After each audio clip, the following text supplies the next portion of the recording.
આમ આદમી પાર્ટીના ડેડિયાપાડાના ધારાસભ્ય ચૈતર વસાવાએ આરએસએસના આદિજાતિ સંગઠને જે 2 દિવસ અગાઉ નર્મદા જિલ્લાના ડેડિયાપાડામાં એક આવેદનપત્ર પાઠવ્યું અને આવેદનપત્રમાં તેમણે ધર્માંતરણની પ્રક્રિયા છે તે અટકાવવામાં આવે તાલુકામાં તે પ્રકારની માંગ કરી કે આને લઈને ધારાસભ્ય ચૈતર વસાવાએ એ સંગઠનને કહ્યું કે મારા ધ્યાનમાં એક પણ ધર્માંતરણની પ્રવૃત્તિઓ કે આવો મુદ્દો છે તે સામે આવ્યો નથી। જો આ પ્રકારની વાત હોય તો મને જણાવો। ધારાસભ્યએ શું વાત કહી વિગતે વાત કરી। વૈષ્ણવજન તો તેને કહીએ જે પીડ પરાઈ જાનાને રે। નમસ્કાર દર્શક મિત્રો, નવજીવન ન્યૂઝમાં આપનું સ્વાગત છે। હું છું ફૈઝાન। ફરી એકવાર નર્મદા જિલ્લાનું રાજકારણ જબરજસ્ત ગરમાયું છે, કેમ કે ધર્માંતરણના મુદ્દાને લઈને આરએસએસનું આદિજાતિ સંગઠન મેદાને આવ્યું છે।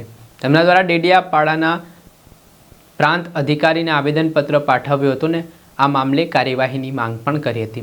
જોકે બીજી તરફ ધારાસભ્ય ચૈતર વસાવા મેદાને આવ્યા છે। તેમણે કહ્યું કે આદિવાસી સમાજ એ આદિ અનાદિકાળથી પ્રકૃતિને માનનારો, પ્રકૃતિને પૂજનારો સમાજ છે। આ સમાજ પહેલાંથી જ હતો, પરંતુ ત્યારબાદ અલગ અલગ ધર્મના લોકો આવ્યા, મશીનરીઓ આવી, જેમાં ખ્રિસ્તી મશીનરીઓ દ્વારા આદિવાસી વિસ્તારોમાં શિક્ષણ, આરોગ્ય તેમજ વિવિધ સુવિધાઓ ઉપલબ્ધ કરાવી ને તેને જ લઈને ક્યાંક ને ક્યાંક લોકો તેમનાથી પ્રેરાઈને ક્રિશ્ચન ધર્મ પાળવા લાગ્યા।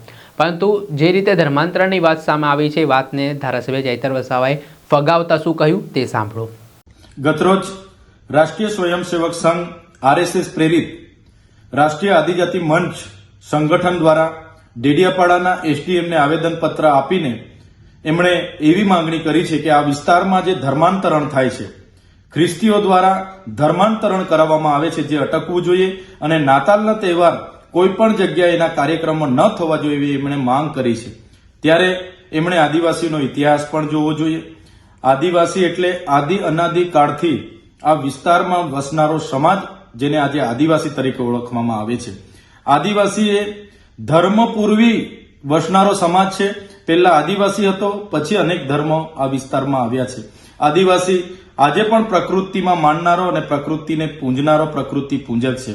આજે પણ આદિવાસી સૂર્ય, ચંદ્ર, નદીઓને માતા માને છે, પેડને માને છે, પહાડોને માને છે અને આજે પણ હિમાલયો દેવ, ગામદેવ, વાઘદેવ, લીલીચારીનો દેવ, આજે પણ ખડાનો દેવ અને તમામ પ્રકારના દેવોને એ આદિવાસી પૂજા અને અર્ચના કરે છે।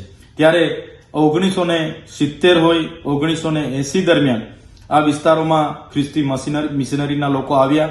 એમણે શિક્ષણ, આરોગ્ય અને રોજગાર જેવી સેવાકીય પ્રવૃત્તિઓમાં લોકોને જોડ્યા અને લોકોને લાભો આપ્યા, જેનાથી પ્રેરાઈને કેટલાક આદિવાસી સમુદાયના લોકો ખ્રિસ્તી ધર્મ પણ આજે પાળવા લાગ્યા છે। ત્યારે જે પણ આદિવાસીઓ છે, ઘણા ખ્રિસ્તી ધર્મની જેમ બીજા ધર્મ પણ પાળે છે અને સંપ્રદાયોમાં પણ જોડાયેલા છે, પણ મૂળ એ આદિવાસીઓ છે। આદિવાસી તરીકે એ બંધારણમાં આમુખ પ્રમાણે જે ધર્મનિરપેક્ષતા, ધર્મ બિન સંપ્રદાયિક જે એમની જોગવાઈઓ મળેલી છે, જે અનુસંધાને એ લોકો આજે બીજા ધર્મ અને સંપ્રદાયોમાં વહેંચાયેલા છે। ત્યારે જે લોકો ખ્રિસ્તી ધર્માંતરણ મારા મત વિસ્તારમાં થાય છે એવું આવેદન પાઠવે છે, ત્યારે હું ધારાસભ્ય છું 3 વર્ષ દરમિયાન એક પણ ફરિયાદ મને કોઈ પણ વિસ્તારમાંથી ધર્માંતરણની મળી નથી। કોઈ પણ લોભ, લાલચ કે દબાણવશ ધર્મ પરિવર્તન કરાવતું હોય એવું મારા ધ્યાનમાં આજ દિન સુધી આવ્યું નથી।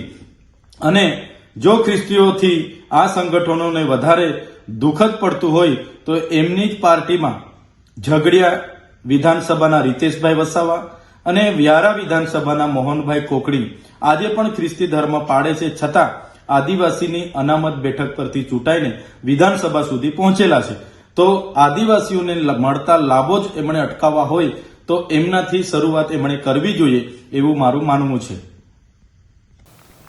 આપણે સાંભળતા ડેડિયાપાડાના આમ આદમી પાર્ટીના ધારાસભ્ય ચૈતર વસાવા તેમણે આ સમગ્ર ઘટનાને લઈને માહિતી આપી છે, સાથે જ આદિવાસી સમાજના ઇતિહાસ વિશે તેમણે વાત કરી છે અને આજે ધર્માંતરણનો મુદ્દો ફરી એકવાર ચર્ચાનું કેન્દ્ર આદિવાસી વિસ્તારોમાં બન્યો છે, જેમાં આક્ષેપ લાગતા આવ્યા છે કે ક્રિશ્ચન સમાજના લોકો ત્યાં આવે છે અને આદિવાસીઓનું ધર્માંતરણ કરાવે છે, જ્યારે બીજી તરફ ક્રિશ્ચન સમાજના લોકોનું કહેવું છે કે પોતે સ્વયંભૂ રીતે આદિવાસી સમાજના લોકો ધર્માંતરણ કરે છે, તેને જ લઈને મામલો ગરમાયો છે.